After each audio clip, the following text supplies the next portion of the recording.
আমি বিগত ৬ মাস আগে হেয়ার করতে ট্রান্সপ্ল্যান্টটা করেছিলাম সেপ্টেম্বর মাসে। হেয়ার ট্রান্সপ্ল্যান্টের আগে অনেকটা নিজেকে আত্মবিশ্বাসে ভুগতাম তখন। অনেকটা আত্মবিশ্বাসে ভুগতাম। নিজের প্রতি অনেকটা কনফিডেন্স থাকতো না। ওই কোথাও যাওয়া, আসা ইচ্ছে নিয়ে ভালো লাগতো না। হেয়ার ট্রান্সপ্ল্যান্ট করার পর নিজেকে নিজের লুকটাই অনেকটা চেঞ্জ হয়ে যায়। অনেকটা প্রত্যেকটা মানুষের। আপনার হেয়ার ট্রান্সপ্ল্যান্ট করার আগে যে লুকটা থাকে এবং হেয়ার ট্রান্সপ্ল্যান্টের পর লোকটা মানুষের লোকটা অনেকটা চেঞ্জ হয়ে যায়। যা ট্রান্সপ্ল্যান্ট করার পর এটাই আমার অভিজ্ঞতা। ফলাফলে আলহামদুলিল্লাহ অনেকটা খুশি। আশা করি ৬ মান্থ হলো। ডাক্তার বলল যে আরো রেজাল্ট আসবে আশা করি।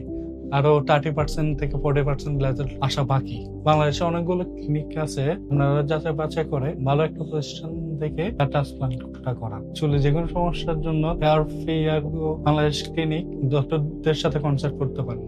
আশা করি আপনারা ভালো একটা সমাধান পেতে পারেন।